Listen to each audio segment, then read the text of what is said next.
Romanos capítulo 1, versículos del 18 al 32. La ira de Dios y la depravación humana. Dice el autor aquí: pero Dios muestra su ira desde el cielo contra todos los que son pecadores y perversos, que detienen la verdad con su perversión. Ellos conocen la verdad acerca de Dios porque Él se la ha hecho evidente, pues desde la creación del mundo todos han visto los cielos y la tierra. Por medio de todo lo que Dios hizo, ellos pueden ver a simple vista las cualidades invisibles de Dios, su poder eterno y su naturaleza divina. Así que no tienen ninguna excusa para no conocer a Dios. Es cierto, ellos conocieron a Dios, pero no quisieron adorarlo como Dios ni darle gracias. En cambio, comenzaron a inventar ideas necias sobre Dios. Como resultado, la mente les quedó en oscuridad y confusión. Afirmaban ser sabios, pero se convirtieron en completos necios. Y en lugar de adorar al Dios inmortal y glorioso, rindieron culto a ídolos que ellos mismos se hicieron con forma de simples mortales, de aves, de animales, de cuatro patas y de reptiles. Entonces Dios los abandonó para que hicieran todas las cosas vergonzosas que deseaban en su corazón. Como resultado, usaron sus cuerpos para hacerse cosas viles y degradantes entre sí. Cambiaron la verdad acerca de Dios por una mentira, y así rindieron culto y sirvieron a las cosas que Dios creó, pero no al Creador mismo, quien es digno de eterna alabanza. Amén. Por esta razón, Dios los abandonó a sus pasiones vergonzosas. Aún las mujeres se rebelaron contra la forma natural de tener relaciones sexuales, y en cambio dieron rienda suelta al sexo unas con otras. Los hombres, por su parte, en lugar de tener relaciones sexuales normales con la mujer, ardieron en pasiones unos con otros. Los hombres hicieron cosas vergonzosas con otros hombres, y como consecuencia de ese pecado, sufrieron dentro de sí el castigo que merecían. Por pensar que era una tontería reconocer a Dios, Él los abandonó a sus tontos razonamientos y dejó que hicieran cosas que jamás deberían hacerse. Se llenaron de toda clase de perversiones, pecados, avaricia, odio, envidia, homicidios, peleas, engaños, conductas maliciosas y chismes. Son traidores, insolentes, arrogantes, fanfarrones y gente que odia a Dios. Inventan nuevas formas de pecar y desobedecen a sus padres. No quieren entrar en razón, no cumplen lo que prometen, son crueles y no tienen compasión. Saben bien que la justicia de Dios exige que los que hacen esas cosas merecen morir. Pero ellos igual las hacen. Peor aún, incitan a otros a que también las hagan. Pues hasta aquí, hermanos, terminamos ya con el capítulo 1 de Romanos. Vemos que el apóstol Pablo habla muy claro, muy directo, y que desde luego este texto sería muy polémico, ya no de predicar, sino incluso de leer en espacios públicos, ¿verdad? Pero así es la palabra de Dios. Y los tiempos de encarcelamiento, persecución, denuncias, vendrán tarde o temprano. Y ojalá estemos preparados para esos tiempos, hermanos. Comprobamos en este texto cómo la ira de Dios se ha ido revelando desde el principio, desde la caída, progresivamente y a veces de forma colosal e inminente. El castigo divino se manifiesta en respuesta al ser humano caído, haciendo hincapié en dos aspectos. Primero, el abandono de la gloria de Dios por parte del ser humano, los versículos del 18 al 23, y segundo, la continua degradación del ser humano en sus propios pecados, los versículos del 24 al 32. En efecto, hermanos, el ser humano está bajo la ira de Dios por su pecado, el cual choca con la santidad del Señor. La razón. 1. El ser humano cambió la gloria que le pertenece a Dios por la idolatría a las cosas creadas e incluso la idolatría a sí mismo, el egocentrismo. Versículos del 19 al 23. Y por tanto, consecuencia, Dios lo entregó a su propia depravación. 2. El ser humano cambió la verdad de Dios por la mentira, versículo 25. Consecuencia, Dios los abandonó a sus pasiones vergonzosas, versículos 26 y 27. 3. El ser humano abandonó el conocimiento de Dios, versículo 28. Consecuencia, Dios los entregó a una mente perversa y pecadora que le lleva a la más pura depravación humana, versículos 29 al 32. Definitivamente se percibe cómo el pecado del ser humano desencadena más pecado.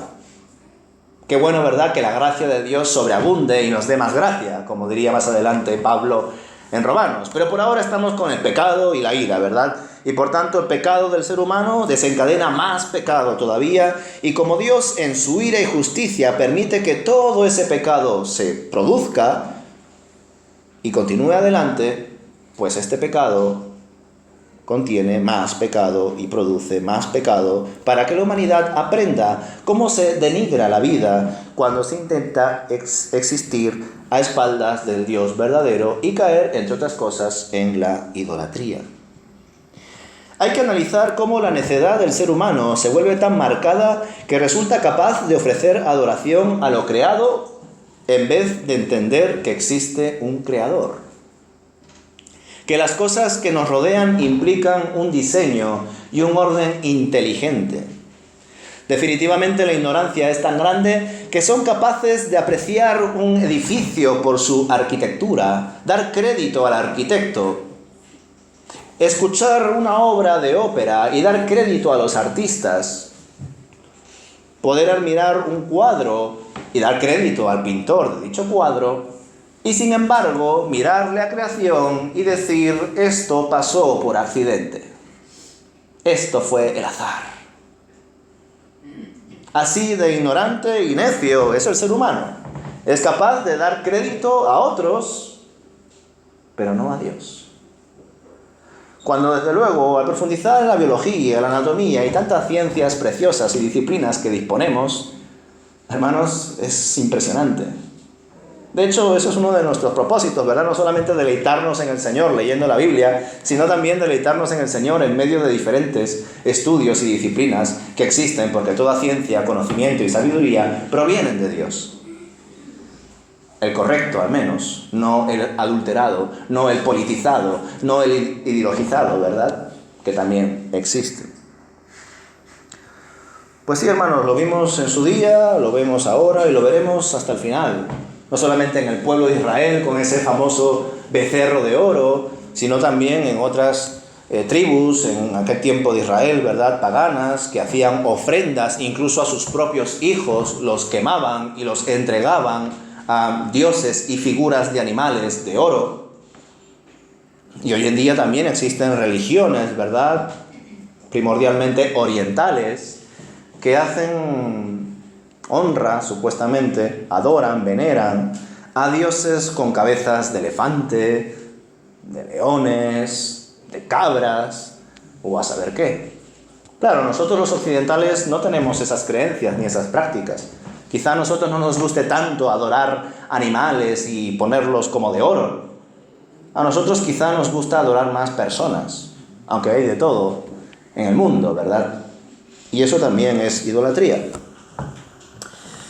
Debemos, hermanos, considerar que el rechazo a Dios se vuelve tan notorio que el ser humano es propenso también a venerarse a sí mismo, y eso también es idolatría, o a sus semejantes, como he dicho antes, a depender de ellos, e incluso a realizar actos indebidos con ellos, con el fin de oponerse al uso natural, como expresa aquí Pablo, de las cosas que el Señor ha establecido, y así vivir bajo la lujuria, el morbo, lo pecaminoso, la depravación. Y esto nos debe de llamar la atención, hermanos, porque quizás sea muy evidente la idolatría a otros dioses o animales, a cosas de oro, amuletos y demás. Pero es que desgraciadamente el ser humano es tan perverso, o se convierte tan perverso, que es capaz de convertir algo puro, algo bueno, en algo malo. Como lo vimos, por ejemplo, en el estudio bíblico, ¿verdad? Con 1 Corintios capítulo 13. Como incluso personas que no tienen a Dios son capaces de realizar buenas acciones, ayuda humanitaria, apoyo a la sociedad, etc. Pero como no reconocen a Dios en sus vidas, la gloria de todo eso que realizan, de todas esas buenas acciones de ayuda humanitaria, obra social, recae sobre ellos. Aunque no lo reconozcan, recae sobre ellos. ¡Qué buenos somos! Porque estamos ayudando en esta asociación, en esta ONG. En definitiva, personas que de algún modo u otro, directamente o indirectamente, se veneran a sí mismos, caen en el ego.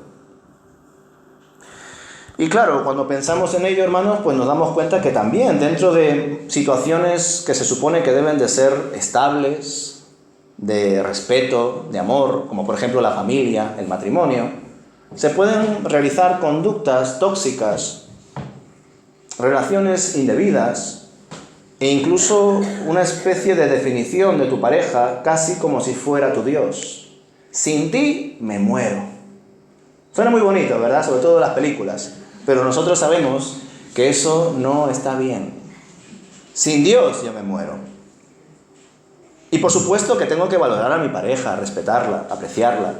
Pero sé, y lo dije también en el estudio bíblico y sé que es polémico, el amor en un matrimonio tiene fecha de caducidad, hermanos. Y esa fecha de caducidad es cuando uno de los dos fallece. Porque el amor dentro del matrimonio tiene ese propósito, hasta que la muerte los separe. Una vez se hayan separado por la muerte, sabemos que aquellos que han creído en Jesús como su Señor y Salvador, en la otra vida serán hermanos. Un solo padre y los demás hermanos. Nadie será la madre de nadie, nadie será el padre de nadie, nadie será el hijo de nadie, ni el esposo de nadie, ni la esposa de nadie. Esas relaciones sociales que conocemos aquí en el cielo no existirán. Así le respondió el Señor Jesús a los líderes religiosos, ¿verdad? Seremos como ángeles. Y nadie se casará ni se dará en casamiento, porque esas cosas pasan aquí, no allí. Vemos, hermanos, cómo ir a fino Romanos, capítulo 1, ¿verdad? Y en medio de todo ello está denunciando directamente prácticas sexuales que no están establecidas por Dios.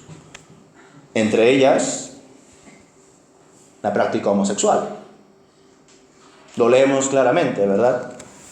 Versículo 26. Por esa razón Dios los abandonó a sus pasiones vergonzosas. Aún las mujeres se rebelaron contra la forma natural de tener relaciones sexuales y en cambio dieron rienda suelta al sexo unas con otras. Los hombres, por su parte, en lugar de tener relaciones sexuales normales con la mujer, ardieron en pasiones unos con otros. Los hombres hicieron cosas vergonzosas con otros hombres y como consecuencia de ese pecado sufrieron dentro de sí el castigo que merecían. ¿Veis lo importante que es leer la palabra de Dios completamente? Lo importante que es exponer la palabra de Dios tal y como es.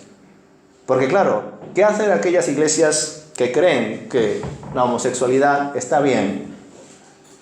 Pues o bien le dan una interpretación alegórica a este texto o directamente no leen estos textos. Porque son iglesias que no profundizan en la palabra de Dios, solamente profundizan en lo que les interesa. Y hay iglesias que quizá no están a favor de la homosexualidad, ni mucho menos, pero padecen falta de crecimiento en diferentes áreas de su comunidad, porque el pastor de turno o los predicadores exponen la palabra que a ellos les parece bien, y no toda la palabra de Dios que está inspirada por su Santo Espíritu, y que es útil para corregir, para enseñar, para todo, para bendecir. Yo sé que cuando leemos estos versículos nos podemos sentir un poco violentos, ¿verdad? Sobre todo cuando lo leemos en versiones que son un poco más actuales. Si lo leemos en versión Reina Valera 1960 u otras, pues quizá usan palabras que ya no empleamos en nuestro vocabulario y hasta incluso quizá para algunos no tiene tanto impacto como lo leemos aquí. Pues sí, hermanos, aquí vemos cómo el apóstol Pablo está denunciando situaciones irregulares, relaciones sexuales no heterosexuales, que son indebidas y que además son muestra de rebeldía ante la creación perfecta de Dios. Hay muchas personas que no quieren reconocer la existencia y la autoridad del Señor en sus vidas e intentan vivir como personas rebeldes, como niños caprichosos, que intentan practicar lo contrario con tal de no dar la razón. ¿Os suena? Esto pasa mucho en la familia. Pero al tener dichas prácticas solo están mostrando que el diseño de Dios es perfecto. ¿Sabéis por qué? Porque necesitan imitar de algún modo u otro lo que Dios ha creado para obtener su supuesto beneficio o placer. Cuando pensamos en las relaciones que no son heterosexuales, relaciones homosexuales, pansexuales, intersexuales, tenemos una gama muy amplia de expresiones, ¿verdad? Nos damos cuenta que en medio de sus prácticas, en medio de los recursos que usan para obtener su placer y demás, hay imitaciones de la creación perfecta de Dios. Cuando nos damos cuenta de los recursos que usan, los juguetes sexuales que emplean, nos damos cuenta de que no quieren reconocer la creación perfecta de Dios, pero la imitan con tal de satisfacer sus propias necesidades. Yo sé que es un tema muy delicado y escabroso, ¿verdad? Pero es que la palabra trata también estos asuntos, entonces hay que exponerlos. Puedo ser un poquito más claro. Cuando pensamos en ciertos elementos, ciertas prácticas, ciertos juegos eróticos, nos damos cuenta de que aquellas personas que no quieren estar con una persona de su sexo opuesto, de algún modo intentan imitar lo que existe en una relación heterosexual. ¿Verdad? Ni qué decir cuando ya se cae en consumir, pues, recursos visuales acerca del sexo, por ejemplo, la pornografía. Buscan de algún modo satisfacer deseos que no son propios, que no son normales para Dios. Yo sé que la palabra normal puede generar mucha polémica, pero es que aquí no estamos expresando lo que yo pienso, sino que estamos intentando indagar en lo que expresa el texto. Ahora bien, desgraciadamente hay ciertas iglesias que se han ido al otro extremo. Esto ya os lo comenté cuando reflexionamos, por ejemplo, o cuando comenté la película de Identidad Borrada, o por ejemplo en Lightyear, creo que se llamaba, la película de Buzz, creo que se llamaba el de Toy Story. Cuando pensamos en esas películas, hermanos, y en las repercusiones que tuvieron debido a, en un caso, un beso lésbico en un momento puntual de la película, y en el caso de Identidad Borrada, Russell Crowe haciendo de Pastor Bautista y Nicole Kidman haciendo de la mujer sometida al Pastor Bautista porque era Bautista del Sur, y los bautistas del sur, solo el hombre habla. Es su creencia. El hombre manda, la mujer calla y sigue. Pues en esa película interesante de la Identidad Borrada, donde, como digo, Russell Crowe hace de Pastor Bautista y Nicole Kidman de la mujer del pastor, se ve también, hermanos, cómo ciertas iglesias, ciertos creyentes, ponen el dedo en la llaga cuando se habla de sexualidad. Cuando se hablan de los homosexuales. ¡Uf, qué malos son los homosexuales! ¡Qué pecadores son! Todo lo que sea fuera del matrimonio es horrible, qué pecaminoso es. Y sí, es cierto, está mal. Pero hay muchas otras cosas que le damos cierta rienda suelta y que también están mal. Por ejemplo, en esa película de Identidad Borrada se ve tanto la exageración acerca del problema de la sexualidad que existen clínicas, ¿verdad?, centros de conversión para que tú vayas allí y dejes de ser homosexual porque homosexual está mal. Si tuviésemos la idea de que sea ultra necesario que cuando tengas un hijo homosexual le lleves a un centro de conversión para que deje de ser homosexual, ¿por qué no llevamos también a aquellos que son mentirosos a un centro de conversión para que dejen de mentir? Aquellos que les gusta ser hipócritas o hurtar o ser envidiosos, ¿por qué no les llevamos también a un centro de conversión para que dejen de ser envidiosos? ¿Por qué os estoy diciendo esto, hermanos? Porque en efecto, toda aquella práctica sexual fuera del matrimonio y que no sea heterosexual, según la palabra de Dios tal y como es pecado. De acuerdo. Pero no podemos tratar a aquellos que son homosexuales o aquellos que por diferentes razones se han divorciado o han pasado por situaciones así, como si fueran personas que tienen la lepra. Porque desgraciadamente hay comunidades donde se tratan a los divorciados o a las personas que en otro tiempo fueron homosexuales o que tuvieron otras prácticas sexuales como si fuesen personas de segunda clase. Sí, parece que se han convertido, que se han arrepentido, que son creyentes, pero es que claro, pecado sexual es un pecado muy grave. Y sí, es cierto que el pecado sexual es un pecado, bueno, uno de los pecados que conlleva grandes consecuencias. Pero debemos de recordar que nosotros no somos católicos. Es decir, nosotros no hacemos variación entre pecados veniales y pecados capitales. Nosotros no tenemos una escala de pecados diciendo, este es el más malo y este, pues bueno, si lo practicas de vez en cuando, pues quizá pases chamuscado al cielo, pero pasas. Pues no, hermanos, nosotros no somos así. Nosotros no tenemos una escala de pecados, este es el más bueno o este es el más malo. De hecho, cuando leemos Apocalipsis, uno de los textos que más habla acerca del juicio final y de las consecuencias de nuestras acciones, dice en su lista que aquel que irá al lago de fuego será primero el cobarde. ¿Quién de nosotros pondría en una lista de pecados primero a los cobardes? Pondríamos a los violadores, ¿verdad? A los homicidas, a los pedófilos. A ellos los pondríamos en la lista como primeros. Pues no, cuando leemos la palabra de Dios, en efecto, aparecen también los homicidas y otros más, pero los primeros que salen ahí son los cobardes. Los cobardes irán al infierno, está enseñando ese texto. ¿Por qué? Porque la cobardía es un pecado también. ¿Existen clínicas de conversión para cobardes? Porque, hermanos, el cobarde se va al infierno si no se arrepiente. ¿Y quién es el cobarde? El cobarde es aquella persona que conoce al Señor, supuestamente ha recibido el Evangelio en su vida y por miedo a su vida no lo comparte, aún en situaciones críticas donde su cabeza está sobre la mesa. Y esto no solamente lo vemos en Apocalipsis, lo vemos en los Evangelios. Aquel que se avergüence de mí delante de los hombres, yo me avergonzaré de él delante del Padre. Así que ojo, cuidado, que quizá estamos indagando mucho en los homosexuales qué malos son, porque el texto es cierto que lo apunta. Pero yo quiero equilibrar la balanza. Sí, es cierto, los homosexuales son pecadores.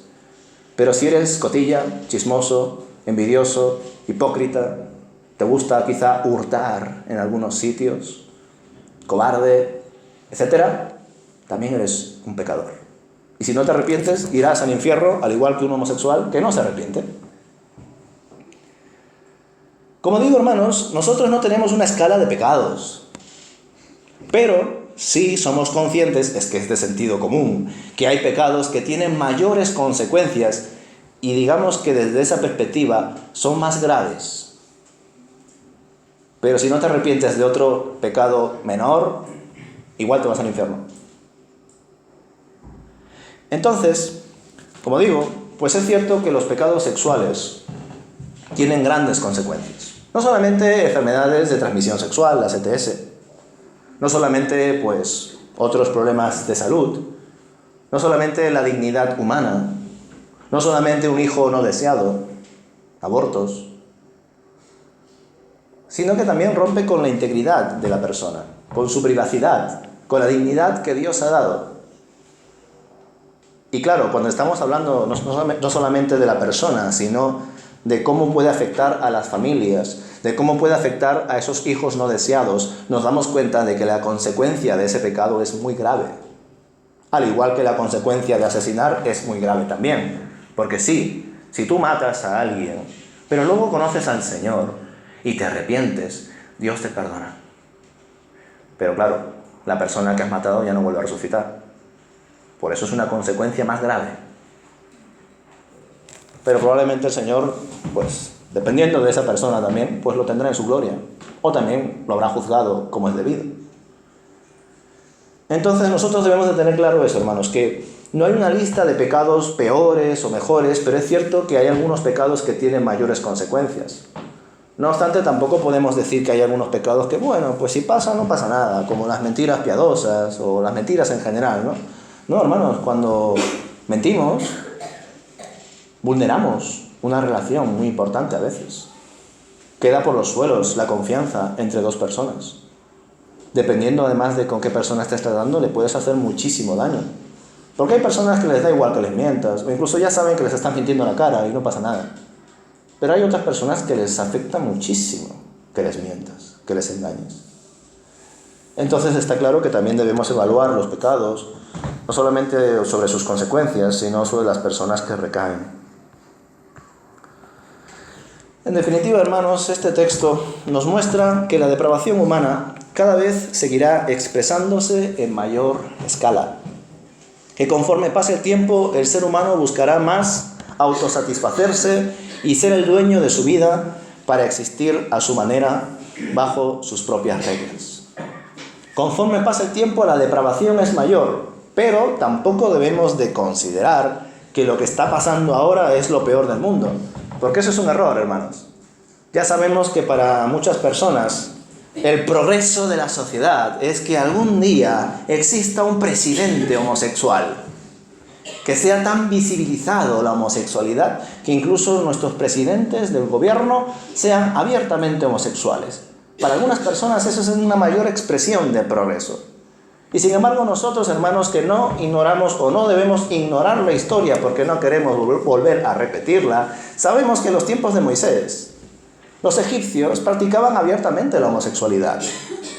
Que en los tiempos de Pablo, el mismo Nerón, varios escritos así lo dan a entender, era homosexual abiertamente. Y en aquel tiempo era el emperador del Imperio Romano, la persona más importante, más relevante del mundo.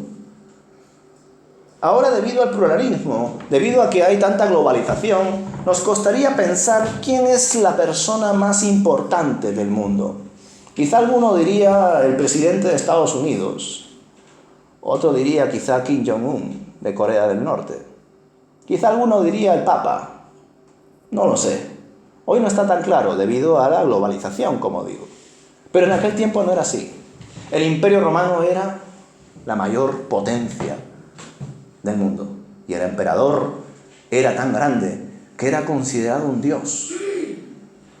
Y como digo, en los tiempos de Pablo y de Jesús, y en los tiempos de Moisés y compañía, tanto con esas grandes potencias militares y territoriales como Egipto y luego después Roma, los líderes políticos practicaban abiertamente la homosexualidad. Así que, como bien dice Eclesiastés, no hay nada nuevo bajo el sol. Lo que para algunos es el mayor progreso del mundo, que ojalá algún día la homosexualidad esté tan aceptada que hasta incluso nuestro presidente pueda ser homosexual, eso ya ha pasado, hermanos. Ese supuesto progreso ya pasó. Y volverá a pasar. Y otra vez no. Y volverá a pasar. Y otra vez no. Porque estamos así. La historia son altibajos. De una ideología y otra. Vamos hacia allá o hacia acá. Por eso el Señor nos planteó algo por encima de todas esas cosas. En ningún momento Jesús, ni Pablo, ni compañía se identificó con ninguna ideología política. Fue más allá. Aunque bueno, ya sabemos que de algún modo el gobierno de Dios es un gobierno también político. Es una teocracia, ¿verdad? Él es el rey. De reyes, señor de señores.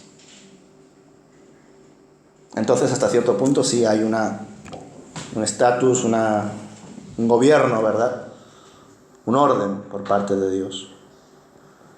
Pero por otro lado, aunque hayan esos altibajos, es cierto que cada vez más vamos apuntando a esa depravación, a esa exposición de la depravación, y desde luego cuando leemos textos escatológicos, textos que apuntan al fin del mundo, nos damos cuenta de que cada vez pues habrá más y más pecados.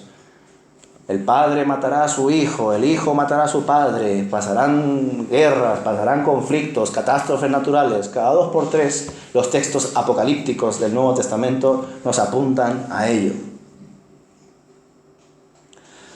Pero aunque en general no hay nada nuevo bajo el sol, pero por otro lado se está apuntando a esa depravación humana, nos damos cuenta de cómo existe esa mentira, ¿no?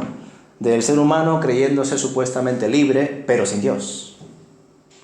Autosatisfaciéndose a sí mismo, siendo supuestamente el dueño de su vida para existir a su manera bajo sus propias reglas. Pero con todo ello, lo único que consigue es ser más esclavo, aún de sus propias pasiones, del sistema. Y los hilos, evidentemente, son manejados por el maligno, el mundo y el pecado.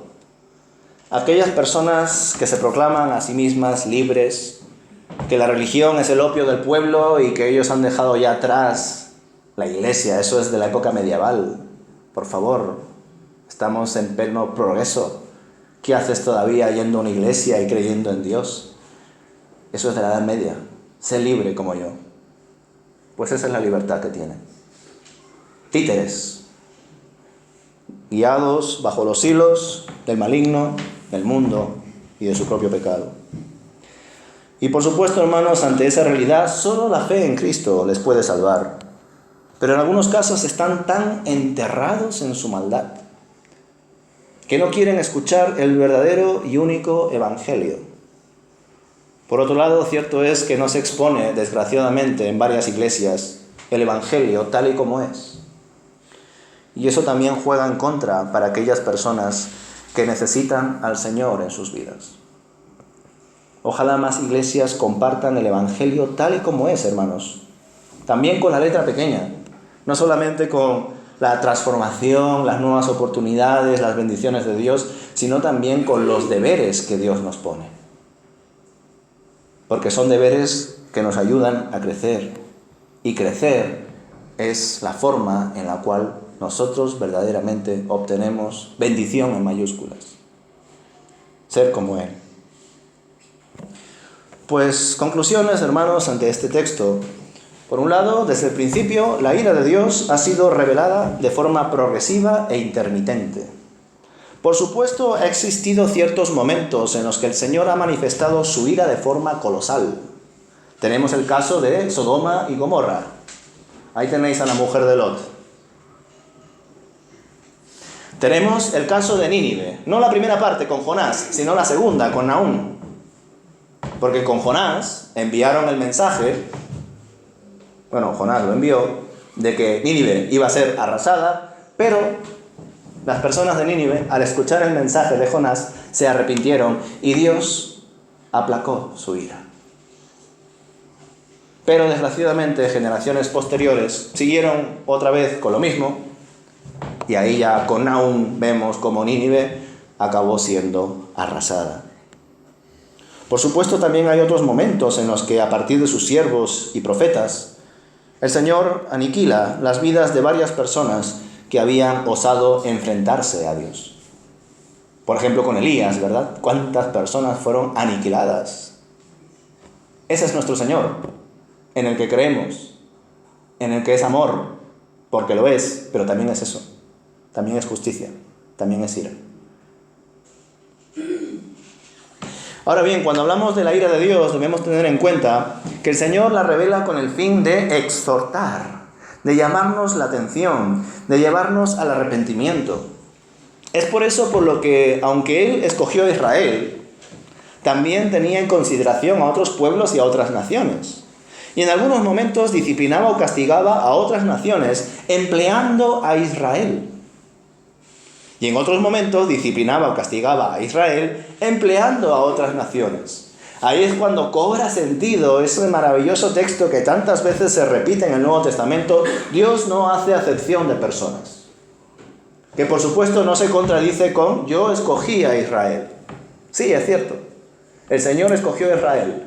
Pero lo escogió para que sea de bendición a todos. No porque fuese su ojito derecho. No porque fuese el preferido del profe. O el hijo favorito de la mami. No. Dios escogió a Israel para que Israel sea de bendición a los demás.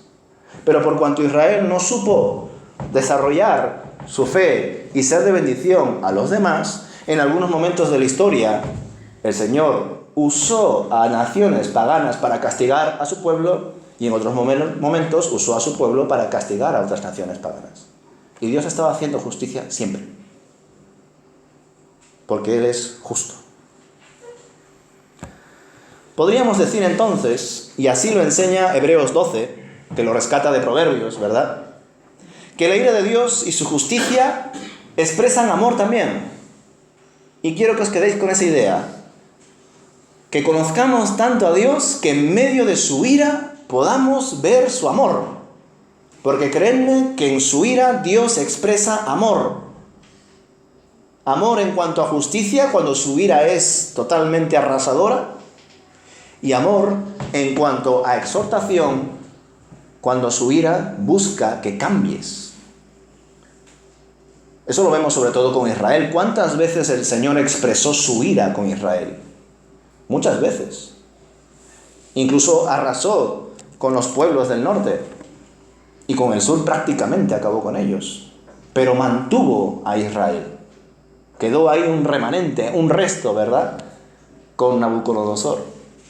Pero luego envió al rey persa Ciro para rescatar a su pueblo.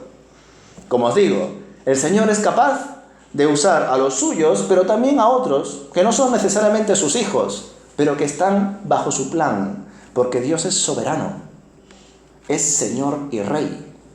Y eso tiene grandes implicaciones, no es meramente una confesión religiosa, por costumbre tradicional, no, verdaderamente es así, hermanos, verdaderamente es real. Por eso os comento que en medio de la ira de Dios debemos de ser capaces de ver su amor. Porque la ira de Dios es templada por su misericordia, es administrada por su misericordia. Porque si Dios manifestase su ira tal y como es, ninguno podría vivir, hermanos. Y ni siquiera hace falta que exprese su ira. Si Dios expresase su santidad tal y como es, tampoco podríamos vivir delante de Él. Porque Él es tan santo que nada impuro se puede acercar a Él sin ser aniquilado. No vaya a ser que su santidad se comprometa. ¿Cómo se va a comprometer la santidad de Dios si Dios es 3 veces santo? Pues por supuesto que no se puede comprometer. Y por cuanto Dios es consciente de eso, que algunos dirían limitaciones, que Dios tiene limitaciones. Como lo de esa típica pregunta, ¿verdad?, de colegio, que te dicen, si Dios es todopoderoso, ¿podría crear una piedra que Él mismo no pueda cargar? Pues para algunos es polémico responder. Para mí no. No puede.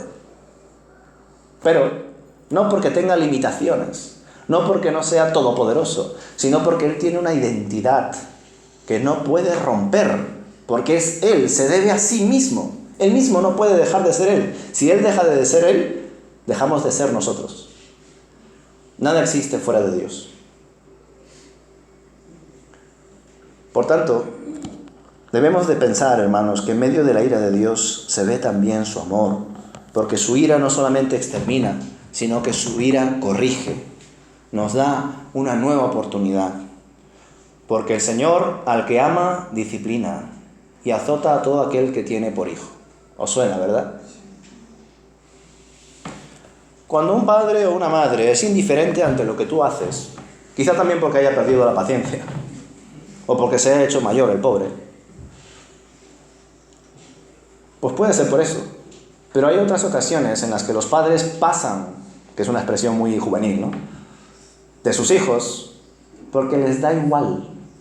Ya habéis escuchado esa famosa frase, ¿no? El antónimo, el opuesto del amor, no es el odio, es la indiferencia. Una frase típica. Pues tiene razón. Cuando alguien te odia, incluso en medio de su odio tóxico, nocivo, te puede ayudar a crecer, porque te está criticando, te está poniendo el dedo en la llaga. Y aunque por supuesto hay muchos daños, sobre todo si es un odio por parte de tus padres,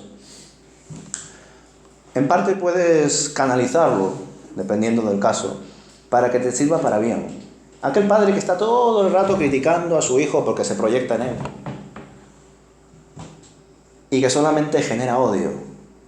Por supuesto, muchos de los hijos que pasan por esas situaciones pues acaban pues con diferentes traumas y problemas personales, ¿verdad? Pero hay algunos que pueden llegar a canalizar y tomar como un reto todas esas malas palabras, todo ese odio, todo ese rechazo que expresa su padre.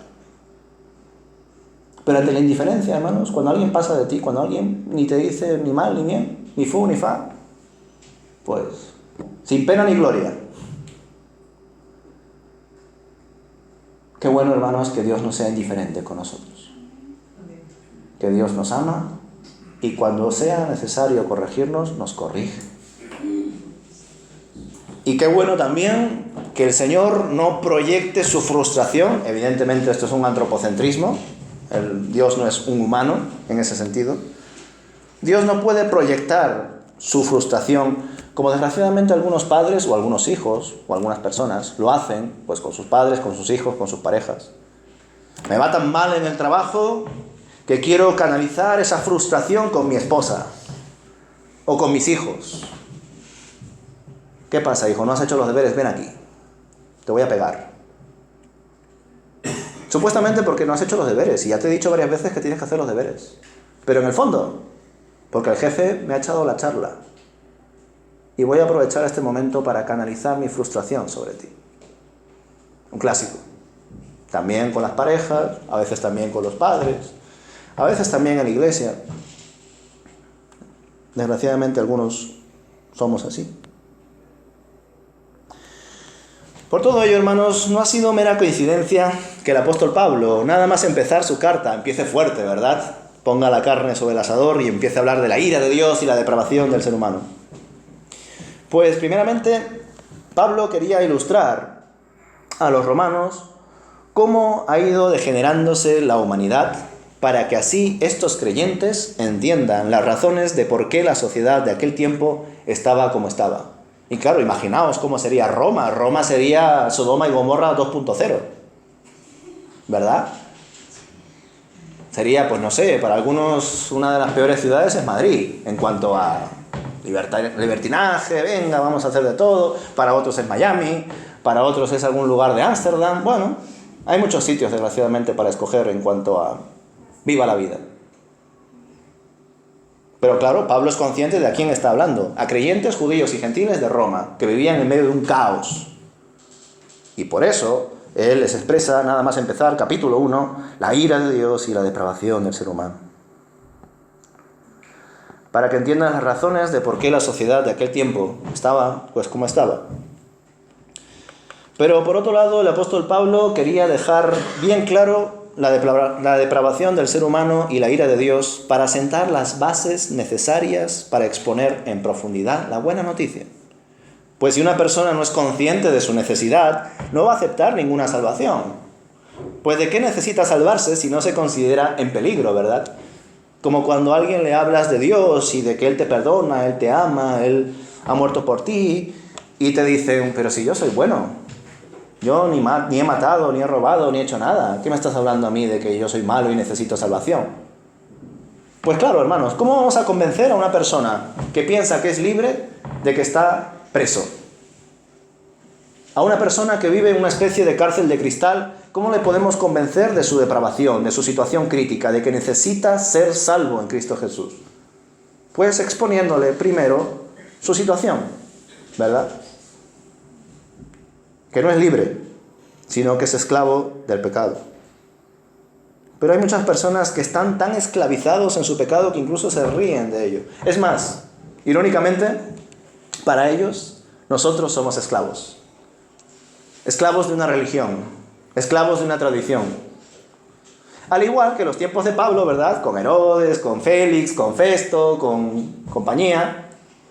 Todos le veían a Pablo pues como un esclavo, estaba encadenado, estaba siendo juzgado, había sido acusado falsamente en Jerusalén y pasó mucho tiempo encadenado. Y vemos cómo ante Herodes, el apóstol Pablo le expone el evangelio y le dice, mira Herodes, salvo por estas cadenas, ojalá tú fueses como yo. Porque no solamente ahí vemos cómo, aunque ellos pensaban que estaban haciendo juicio a Pablo, Dios estaba haciendo juicio a ellos a través de Pablo, sino que, irónicamente, Pablo estaba encadenado físicamente, pero espiritualmente era libre, porque la verdad le había hecho libre. Y sin embargo, esos reyes y autoridades políticas que estaban ahí cómodamente sentados, que tenían todo pues por delante, mujeres, comida, dinero, todo, ellos pensaban que estaban totalmente libres, que tenían todo por delante. Pero ellos eran los que verdaderamente tenían las cadenas. Pues igual pasa hoy. Hay muchos allí que dirían, ¡buah! ¿Pero para qué te levantas tan temprano para ir a la iglesia? ¿Qué pasa? ¿No has aprovechado bien el sábado por la noche? Yo me quedo durmiendo hasta las 12 o 1 por lo menos. ¿Qué haces levantándote a las 9:30 o qué sé yo para desayunar e ir a la iglesia? Eso es de perdedores, eso es de ignorantes. Eso es de esclavos del sistema, de la religión y de costumbres de la época medieval. Y sin embargo ellos son los esclavos, no nosotros. Nosotros somos libres en Cristo. Por último, podríamos decir que la consecuencia de no adorar a Dios, de dar la espalda al Señor, es adorar a otra cosa. Es idolatrar a otro ser vivo o persona. Y de esa manera también se podría resumir esta segunda parte de Romanos 1. Cuando una persona no quiere reconocer la existencia y necesidad de Dios, automáticamente se ve forzado a sustituir a Dios y, aunque no lo quiera, necesita imitar el diseño inteligente y perfecto de Dios para obtener su propio bienestar y sentido de la vida. Dios creó al ser humano y el ser humano que no cree en Dios crea otra cosa. Para mí Nietzsche no falló tanto al decir, pese a ser un acérrimo ateo, de que no fue Dios el que creó al hombre a su imagen y semejanza, fue el hombre el que creó a Dios a su imagen y semejanza. Es cierto, pero no al Dios verdadero, al Dios falso. Muchas personas crean sus propios dioses a su imagen y semejanza, es decir, bajo sus necesidades, bajo sus propias circunstancias, desde sus perspectivas. Y eligen a un Dios, crean a un Dios para autosatisfacerse, para sentirse bien, para justificarse. Y ese Dios no es el Dios verdadero, es su Dios, que cada vez más suele ser el mismo. Nosotros, nuestros propios dioses, egocentrismo. Entonces, hermanos, pues bueno, así es como vemos en la sociedad, ¿verdad? Ya os lo comenté la otra vez, que seamos sensibles a lo que nos rodea, porque sí, mucha gente rechaza a Dios y rechaza a la iglesia, pero hay muchos que son espirituales a su manera, que te dicen, no, yo solamente creo en lo que se demuestra, en lo tangible, en lo palpable, en lo científico. Pero luego cuando los observas, son personas supersticiosas, que si se le cruza un gato negro, vaya, se le rompe un cristal, vaya. Le han puesto una cita médica en viernes 13, no voy a ir, no vaya a ser que el médico me dé una mala noticia. O amuletos, ¿verdad? Qué pena que incluso haya personas que tengan cierta dependencia de hasta una cruz y que piensen que por llevar esa cruz Dios les va a cuidar, y si no lo llevan, pueden tener un accidente. Pues fijaos, hermanos, están llevando una cruz, un símbolo del cristianismo, pero lo están llevando mal. Por superstición, por idolatría, por necedad. Y sí, hermanos, como os he dicho, hay muchas personas que no quieren saber nada del Dios cristiano y mucho menos de la iglesia, porque la iglesia ha hecho mucho daño a lo largo de la historia, y en parte tienen razón, pero tienen necesidad de un Dios, tienen necesidad de cubrir su dimensión espiritual, y lo cubren con otras cosas. Pues tratemos con ellos porque están un poco más abiertos a la realidad de Dios, aunque todavía viven a espaldas de Dios. Y por supuesto, hermanos, cuando quitas de la ecuación perfecta de Dios la relación vertical entre Dios y el ser humano, la relación del ser humano con el prójimo se rompe, ¿verdad? Por eso es precioso el símbolo de la cruz. Sin esta viga, esta otra se cae. Si tú no estás bien con Dios, no puedes estar bien con tus hermanos, no puedes estar bien con tu pareja, no puedes estar bien en tu familia, no puedes estar bien en la iglesia. Y es por eso que todos aquellos que dejan a Dios atrás, que rompen esa relación vertical, se ven afectados en su relación horizontal y caen en relaciones tóxicas e insostenibles. Pero como muchas personas son tan necias y testarudas, buscan hacer todo lo posible para vivir sin Dios. Como dije, como un niño que se frustra tanto porque el puzzle no se acabó, que coge la ficha, le corta la punta y lo mete a la fuerza con tal de terminar el juego. Pues igualmente hay muchas personas ahí afuera que no quieren que Dios encaje en el agujero tan grande que tienen en su ser, y cogen otra cosa, mi novio, mi coche, mi trabajo, mi juventud, mi belleza, el dinero, cada uno tiene su ídolo, y lo mete a la fuerza ahí. Corta aquello que impida que encaje, y en algunos casos aparentemente encaja, pero como no es su sitio verdadero, tarde o temprano se cae. Por eso, hermanos, estemos pendientes de aquellas personas que son conscientes de esa realidad, de esa necesidad. Pues solamente Dios es el camino, la verdad y la vida. Y sin Él no se puede vivir adecuadamente. Que el Señor os bendiga, hermanos. Amén.